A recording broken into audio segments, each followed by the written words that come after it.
নমস্কার, ডক্টর রূপক মুখার্জি। গ্লুটাথিয়ন সবাই আজকাল জানেন। কি এই গ্লুটাথিয়নটা?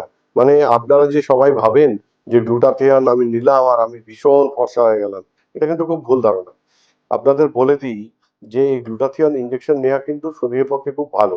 হ্যাঁ, যারা কিডনি পেশেন্ট তাদের এটা দেওয়া যায় না, আদারওয়াইজ কিন্তু সবাই নিতে পারে।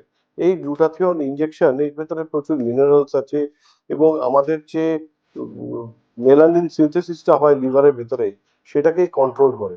তাতে কি হয় না, আমাদের ইউজুয়ালি স্কিন কেয়ার আমরা যত ভালো করেই করি, কিন্তু বয়সের সাথে কিংবা সান এক্সপোজারের সাথে আমাদের দেখবেন যে মুখেতে কিছু স্পটস চলে আসছে, গায়ে আনইভেন টোন হয়ে গেছে, মুখের রং একরকম, গলার কালার আরেক রকম হয়ে গেছে, এক্সপোজ জায়গাগুলো একটুখানি ডার্ক হয়ে গেছে, যেখানে কভার এরিয়া সেখানে থেকে ফসা হয়ে আছে।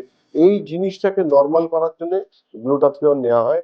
এটা একটা ইন্ট্রাভেনাস ইনজেকশন, যেটা স্যালাইনের মাধ্যম দিয়ে দেওয়া হয় এবং সপ্তাহে একবার করে যদি নিতে পারেন আপনার শরীর থেকে টোটাল টক্সিনটা কিন্তু বেরিয়ে যাবে।